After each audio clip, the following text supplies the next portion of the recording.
오늘 본문의 말씀을 통해서 침묵의 시대에 울린 한 사람의 신앙이라는 제목으로 여러분과 함께 말씀을 나누기를 원합니다. 하나님께서 우리에게 지난주 주일날 이 에스더 말씀을 주신 것은 또한 연이어서 우리에게 어떤 신앙을 가져야 할 것인지를 우리에게 알려주시기 때문에 이 에스더서 말씀을 우리 가슴 가운데 품기를 소망합니다. 우리가 지난주 말씀을 또 올려보기 위해서 잠시 짧게나마 말씀을 기억하면서 또 올려보도록 하겠습니다. 1차 포로 귀환이 있었지만 귀환하지 않고 페르시아에 남아있는 유다인들이 있었습니다. 그런데 그들 가운데 평안한 사람들이 있다가 어느 순간 아수에로 왕이 아각 사람 하만을 높여 모든 이들에게 절할 것을 강요하였습니다. 물론 성경 본문 안에는 이 아각 사람 하만을 높여야 되는 이유와 설명이 전혀 나타나고 있지 않습니다. 다만 한 권력과 복종을 강요하는 제국주의의 논리 앞에서 모르드게만이 신앙의 충돌을 보이고 있었던 것이죠. 그 신앙의 충돌은 나는 유다인이라는 하나의 신분의 고백이었습니다. 이 하나의 고백이 모르드게가 그 하만에게 무릎 꿇기를 거부하였었죠. 자신의 신분을 내세우며 그가 하만에게 무릎을 꿇지 않았던 두 가지 이유를 저는 여러분과 함께 말씀 나누었습니다. 첫째는 오직 하나님께만 무릎 꿇는 민족이라는 것이 하나였고, 둘째로는 아말렉에게는 절대 타협하지 않는 믿음이라는 두 번째 이유였습니다. 여러분, 아각 사람 하만이라는 사람은, 아각은 아말렉 족속의 후예입니다. 그래서 이 아만이 왜 불현듯 아수에로 왕이 통치하던 그 시기에 왜 갑자기 모든 관리들보다 높은 자리에 앉아 있는지는 도저히 설득하기가 힘듭니다. 그래서 우리는 이 아각 사람 하나만 놓고서 모르드게가 절하지 않는 이유는 아마도 후자 쪽에 가깝지 않았나라는 것이죠. 아말렉에게 절대 타협하지 않는 그의 믿음은 하만 사람에게 무릎을 꿇을 수 없는 이유 중에 하나였습니다. 사랑하는 여러분, 그래서 제가 이렇게 말씀드렸죠. 신앙의 위기는 하나님이 아닌 다른 것 앞에 무릎 꿇는 순간부터 시작된다라고 말씀드렸습니다. 그래서 우리는 지난주 주일 말씀에 이어서 이 모르드게의 한 사람의 신앙의 삶이 어떻게 침묵의 시대를 울렸는지를 오늘 본문의 말씀을 통해서 마지막으로 정리해보고자 하는 것입니다. 사랑하는 여러분, 우리가 신앙생활을 하다 보면은 이런 질문을 스스로에게 가지거나 간혹 다른 사람들에게 듣게 되는 경우들이 있습니다. 하나님이 살아계시다면 왜 침묵하시는가? 두 번째는 신앙은 개인적인 위안일 뿐 우리 주변의 삶 가운데 실제 영향을 미치는가? 세 번째는 하나님 자녀의 정체성 신앙을 굳이 밝힐 필요가 있는가라는 것입니다. 이 세 가지 이유는 나 스스로에게 가지기도 하고 주변의 사람들에게 많이 듣기도 합니다. 오히려 나의 정체성을 주장할수록 다원주의 사회에서는 오히려 공격을 받거나 기독교에 대하여 부정적 인식을 가져다 주지 않느냐며 나 스스로 타협하는 경우들도 참 많이 있습니다. 여러분, 이러한 질문들은 오늘 본문 에스더에서는 피하지 않습니다. 하나님의 백성이 어떻게 삶을 살아야 되는지 정확하게 말씀해 주고 있습니다. 그러므로 오늘 저와 여러분이 2025년도를 어떻게 살았는지 저는 알 수 없지만 2026년도는 올해와 같은 신앙의 삶으로 살아서는 안 된다는 것을 에스더서 말씀을 통해서 다시 한 번 더 결단하시기를 축복합니다. 여러분, 하나님의 백성으로 어떻게 삶을 살아야 하는가에 대한 명확한 답을 가지고 2025년도를 살아오신 분들도 있을 것이고, 그럼에도 답답한 심정을 가지고 올 한 해 마지막 이 예배를 드릴 수도 있습니다. 여러분, 이러한 신앙의 긴 침묵 가운데 우리는 계속해서 살 것인가, 아니면 이 세상 가운데 우리가 동화되면서 살 것인가, 이 부분에서 오늘 이 시간에 마침표를 찍기를 축복합니다. 여러분, 페르시아 제국은 관용이 넓은 제국 중에 한 나라였습니다. 에스더 1장 1절에 보면 이 일은 아수에로 왕 때에 있었던 일이니 아수에로는 인도부터 구스까지 127지방을 다스리는 왕이라고 말하고 있습니다. 여러분, 지도를 보게 되면 인도는 인더스강 속초 지역인 파키스탄 지역, 저기 아래쪽 보이시죠? 거기서부터 가르쳐서 구스, 즉 아프리카 초입의 에티오피아 지역, 이집트 전체를 가리킵니다. 그리고 북쪽으로 올라가 그리스 북북 지역까지 여러분 아수에로 왕이 다 다스렸던 나라였어요. 이 나라가 무려 여러분 20여 개의 나라가 됩니다. 그래서 이 20여 개 이상의 나라를 다스리기 위해서 몇 개의 지방을 두고 관리를 했냐면 127개의 지방을 나누어서 다스렸어요. 자, 여러분 127개의 지방을 다스리려고 하면 자신의 독재로 다스릴 수가 없어요. 그래서 자신이 취하에 있는 사람들을 모두 다스리기 위해서라면 하나의 정책이 필요해요. 그것이 바로 친화정책이에요. 이 친화정책은 그 나라의 신들을 섬길 수 있도록 포용하는 정책이에요. 여러분 1차 포로 귀환이 이루어졌던 이유도 여기 있는 거예요. 야, 너희들이 이때까지 섬겨왔던 신들 이제 돌아가서 잘 섬겨라는 거예요. 그럼 이들이 돌아가서 그 유대 예루살렘을 그 은택을 입었으니 아수에르 왕을 더욱더 잘 섬길 수 있었겠죠. 그래서 유다 백성들이 물론 이 모든 것이 하나님의 섭리 가운데 있지만 아수에르 왕의 포용 정책 때문에 돌아갈 수 있었던 거예요. 그래서 1차 포로 귀환 시절에는 유대인들이 박해받지 않았어요. 그래서 예루살렘으로 돌아가는 귀환수도 아수에르 왕이 제한을 두지 않았습니다. 여기서 유다인들이 이미 바벨론 포로 시기를 70년에서 100년까지 지내왔어요. 그럼 그 가운데 집을 짓고 살기도 했고 안정적인 경제적 기반까지 생겼을 거란 말이에요. 그런데 자기의 고국으로 돌아가려는 관용적이 펼쳐진다 할지라도 유다 백성들은 돌아가고 싶은 마음이 없었을 거란 말이에요. 왜 그러냐면 이미 자신의 고향인 예루살렘은 폐허가 되어 있거든요. 자신들이 믿고 있는 하나님을 섬기고 싶어도 그렇죠, 이미 해파되어진 성전이 그렇죠, 눈에 보듯 뻔한 것입니다. 물론 1차 포로 귀환 이후에 성전이 좀 완공되긴 했지만 돌아가서 자신의 무너진 경제 기반을 일으켜 세울 수 있는 자신감이 없었기 때문에 여러분 페르시아에 눌러앉게 된 거예요. 여러분 종교적인 자율성까지 부여받았어요. 현지 문화에 동화되어 사는 것은 유다인들에게는 너무나 편안한 생활이었던 거예요. 여러분 그러면 유다 백성들이 이렇게 생각하지 않았겠어요? 아, 이 정도로 잘 살고 있는데 굳이 돌아갈 필요가 뭐가 있을까? 지금 고국으로 돌아가려면 내가 있는 곳에서 예루살렘까지 1500km가 되는데 이 험난한 여정을 가야 된다는 건 여러분 상상할 수 없는 일이요. 심지어 도착하더라도 폐허가 된 땅을 개간할 수 있는 능력이 자신에게는 없다라고 생각했을 거예요. 안정적인 거주와 함께 그들의 마음과는 신앙적인 열정도 부재로 남아 있습니다.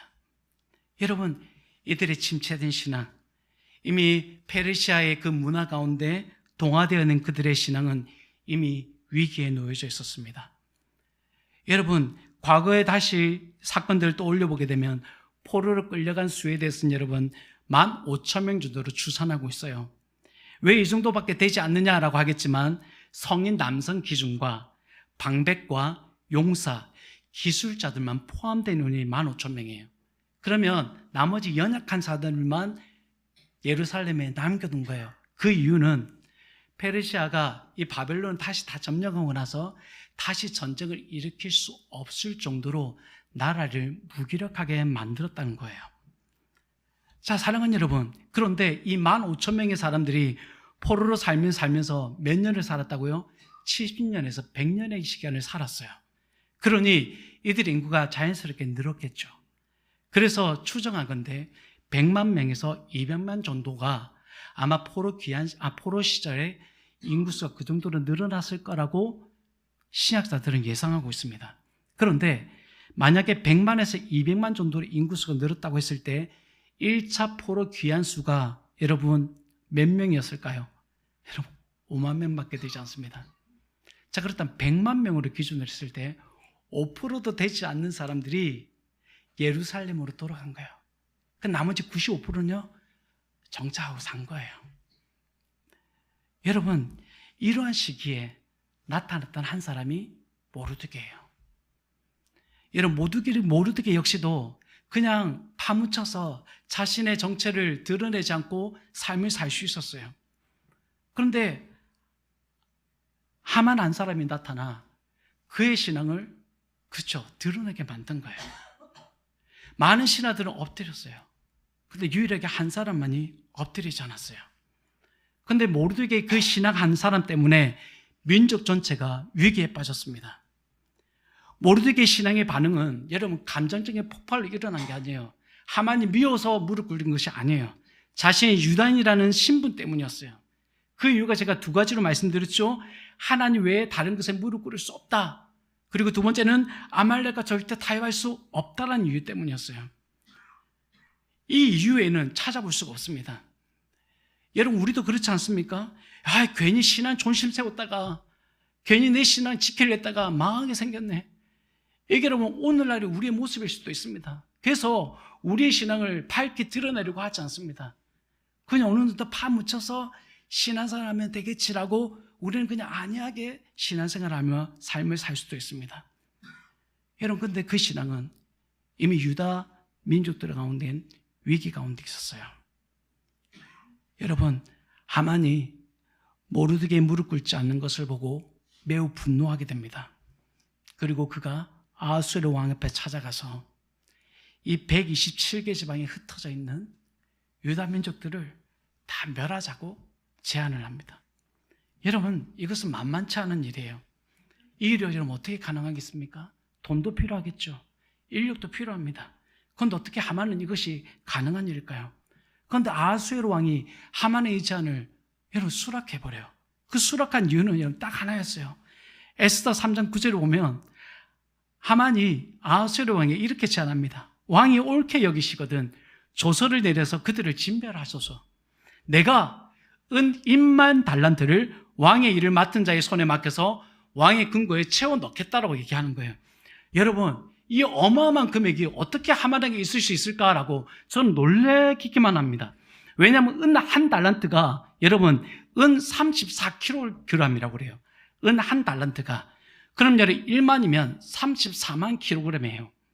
이걸 오늘날의 가치로 환산하면 4,600억 원이에요. 물론 오늘날과 비교할 수는 없겠죠. 그래도 그 가치로 환산을 한다 해도 이 정도의 가치는 될 거란 말이죠. 여러분, 하만에게 이 정도의 돈이 있다는 것은 정말 놀랄만한 일 아닙니까? 돈 앞에 장사 없다고 그러죠. 모든 사람 무릎을 꿇게 하는 것도 돈입니다. 그래서 돈을 주면 신앙생활 당연히 포기할 수 있습니다. 심지어 여러분, 오늘날에는 돈 가지고 권력 놀이도 할 수 있습니다. 그리고 돈 가지고 권력을 살 수도 있습니다. 그렇다면 하만이 다른 관리들보다 높은 지위에 있는 것도 대단하지만 그가 가진 재력 또한 정말 어마무시한 것이었습니다. 여러분, 이 돈 앞에 아하수에르 왕은 자신의 왕의 반지를 내어주며 이 모든 것을 허락합니다. 그래서 하만은 조서를 작성해서 모든 유다인, 젊은이, 늙은이, 어린이, 여인들을 막론하고 죽이고 도륙하고 심지어 진멸하여 그 재산을 탈취하도록 조서를 다 작성합니다. 여러분, 이 사실이 퍼지면서 수산성이 술렁거리게 되고 모르드게가 이 일을 알고 여러분 얼마나 극심한 슬픔 가운데 있었겠어요. 그래서 성경은 모르드게의 행동을 이렇게 표현하고 있습니다. 자기 옷을 찢고 굵은 베옷을 입고 재를 뒤집어 쓰고 성중에 나가서 통곡하기 시작합니다. 저라도 그럴 것 같아요. 나 한 사람 때문에 유다 민족이 다 멸하게 생겼습니다. 그런데 유다 백성을 대표하는 모르드게만 그랬을까요? 이 소식을 들은 모든 유다 백성들이 그때부터 여러분 벌벌 떨기 시작했습니다. 여러분, 이전까지만 해도 유다 백성들이 어떤 사람들이었어요? 괜찮아. 이제 우리는 평안한 삶 가운데서 페르시아의 다스림 가운데 그냥 적응하면서 살자. 자신의 유다인 신분이라는 조차도 잊고 살았던 사람들이었어요. 여러분, 이 가운데 유독 한 사람만 무릎 꿇지 않았습니다. 그런 여러분, 많은 유다인들이 자신이 죽게 될 것이라는 것을 알고 모르드게에게 손가락질했을까요? 에스더서에는 여러분 모르드게에게 손가락질했다는 내용은 한 절도 기록하고 있지 않습니다. 여러분, 이 모르드게의 지조 있는 이 신앙으로 인해서 어느 사람에게 또 이어지냐면 바로 아수에르 왕비인 그쵸, 에스더에게 이어집니다. 에스더가 이 사실을 알고 모르드게에게 이 소식을 전부 전해주게 됩니다. 그리고 나서 에스더의 취한 행동들은 이런 중간 생략하고 이 일들을 바로잡기 위해서 자신이 할 수 있는 일이 없다라고 얘기합니다. 왜냐하면 자기가 왕에게 부름받은 어느 누구도 이제 시간을 두고 항상 만남을 가져야 되는데 이미 시간이 지나도록 왕으로부터 부름을 받은 일이 없어서 함부로 나갈 수 없다라는 거예요. 그럼 여러분, 우리가 이 상황만 보더라도 유다인이 전멸당할 수밖에 없는 상황이에요. 이젠 죽었다, 끝났다. 여러분, 이때 모르드게가 너가 지금 이 자리에 있는 게 하나님의 뜻이지 않겠느냐라며 에스더에게 도전을 줍니다. 그때 에스더가 취한 행동은 바로 여러분, 백성들에게 자신의 금식을 선포하는 것이었습니다.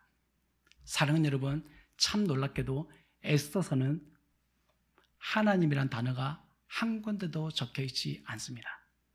다른 보면 저 하나님이 뭔가 역사하는 그런 장면들도 있지도 나타나지도 않습니다. 그런데 참 신기하게도 하나님에 대한 역사를 바라는 가운데 나타나는 하나의 기도의 형태는 에스더서에 그대로 기록되고 있습니다. 그것도 금식 기도예요. 금식 기도는 여러분, 이 침묵의 시대를 깨울 뿐 아니라 지금 이 시대가 얼마나 심각한 가운데 있는 것을 알리는 종소리와 같은 거예요. 여러분, 이것이 여러분 에스더에게는 이름 없는 하나님의 임재였던 거예요. 하나님이라는 단어가 직접 나오지 않지만 이 전민족적인 금식의 의미는 보이지 않는 하나님께 모든 주권을 맡기겠다라는 하나님을 향한 강력한 신앙 고백이었던 거예요. 세상의 소리가 너무 커서 하나님의 음성이 들리지 않을 때 우리는 먹는 것을 끊고 하나님의 세미한 음성에 귀를 기울여 하는 것을 우리는 간접적으로 보게 되는 것입니다. 여러분, 하만의 돈소리와 아수에르 왕의 권력소리에 가득했던 그 수산성에 이제는 그 침묵을 깨는 금식기도가 울려 퍼지고 있습니다. 여러분, 근데 이 금식기도가 울려지기 전에 한 사람의 지조 있는 신앙이 있었습니다. 그것은 모르드게의 신앙이었어요. 한 사람의 신앙이 에스더를 깨웠고 에스더의 그 깨움을 통해서 오늘 본문에 읽었던 것들 많은 유다 백성들이 그제서야 자신의 신분에 대해서 하나님께 환호하고 기뻐하는 일들이 나타나게 됩니다. 사랑하는 여러분, 오늘 이 모르드게의 지조 있는 이 신앙이 에스더 왕비를 깨웠고 온 유다를 깨웠습니다. 여러분, 누가 여러분을 깨우기를 바라세요? 저는 때로는 다르게 나의 신앙이 다른 사람을 깨우기를 바라는 거예요. 우리가 학교 다닐 때 부모님들이 이런 바람이 있죠. 우리 아이도 학교 가면 좋은 선생님 만나게 해달라고, 좋은 친구 만나게 해달라는 것이 많은 부모님들의 간절한 바람의 소원입니다. 그런데 제가 그런 소리를 듣고서 그 부모님들에게 이렇게 말했던 적도 있습니다. 오히려 그때 제목보다 자녀가 먼저 좋은 친구가 되면 더 빠르지 않을까요? 라고 했어요. 여러분, 신앙은 누군가 여러분을 깨워주길 기다려서는 안 돼요. 여러분이 그 지도에 있는 데서 하나님이 먼저 세우시기를 바라세요. 그리고 여러분을 통해서 또 그 옆에 있는 사람에게, 그 옆에 있는 사람이 그쵸, 여러분, 온 무리를 깨울 수 있는 위대한 신앙의 시작이 되는 것입니다. 여러분, 하나님이 일하기 시작한다는 것은 그렇죠, 뭔가 온 분위기가 뭔가 사로잡혀서 하는 것도 물론 맞겠지만 하나님이 일하기 시작할 때는 한 사람부터 시작해요. 우리 한국교회 1907년도의 부흥도 그랬습니다. 한 사람의 회개를 통해서 그 예배당에 있던 모든 사람들이 번져가기 시작했어요. 그런데 만약에 한 사람의 회개도 없었더라면 아마 1907년도의 부흥은 없었을 거예요. 사랑하는 여러분, 여러분이 시간 깨우는 거, 그렇죠 여러분, 이제까지 침묵하고 이미 세속적인 가운데 동화되어서 살아가자 할 수도 있어요. 한 번 빠져도 되고 두 번 빠져도 되고 뭐 예배만 드렸으면 됐지라는 안이한 생각들은 여러분 위기인 거예요. 2025년도 그 정도 살았으면 됐어요. 이젠 끊어내셔야 돼요. 그 위기에서 우리가 벗어나서 여러분의 그 지조 있는 신앙을 통해서 저는 그 울림이 여러분 주변까지 울려지기를 바랍니다. 그래서 그 금식의 소리가 주변에서 울려 퍼지게 되고 또 여러분이 속한 공동체가 저는 세워져 나가기를 바랍니다. 여러분, 저는 단언코 말씀드립니다. 교회가 깨어난 것을 기대하지 마십시오. 목회자가 깨어난 것 기대하지 마십시오. 그것을 먼저 기대하기보다 모르드게 한 사람이 먼저 깨어났던 것처럼 여러분들이 먼저 깨어나셔야 돼요. 그것이 시작이에요. 하나님은 그 시작을 이루시기 위해서 여러분에게 그런 마음을 주시는 거예요. 교회가 깨어났으면 좋겠다. 목회자가 깨어났으면 좋겠다. 그래요, 여러분이 먼저 깨어나기를 바라시는 것이 하나님이 일하려고 하는 거예요. 사랑하는 여러분, 말씀을 맺겠습니다. 오늘날 우리가 살아가는 시대도 에스더의 시대와 다르지 않습니다. 돈의 위력이 너무 강력하고 하나님보다 너무 커 보입니다. 신앙의 정체성을 보이고 드러내기보다 숨기고 적정히 동화되어 사는 것이 지금의 시대는 굉장히 지혜로워 보입니다. 그런데 여러분, 그것은 침묵의 시대였어요. 하나님은 지금도 저와 여러분에 묻고 계십니다. 내가 지금 그 자리에 있는 것이, 내가 지금 그 물질을 가진 것이 바로 이때를 위함이라고 말씀하십니다. 에스더처럼 죽으면 죽으리라, 이것을 저는 여러분에게 요구하지 않습니다. 오늘 우리가 세상의 문법을 거부하고 하나님의 통치에 자신을 내던질 수 있는 그 사람이 오늘 저와 여러분이 되기를 바랍니다. 여러분의 그 작은 신앙의 울림이 위기에 빠진 가정과 사회와 교회와 그리고 이 사회를 살리는 구원의 시작이 될 줄 믿습니다.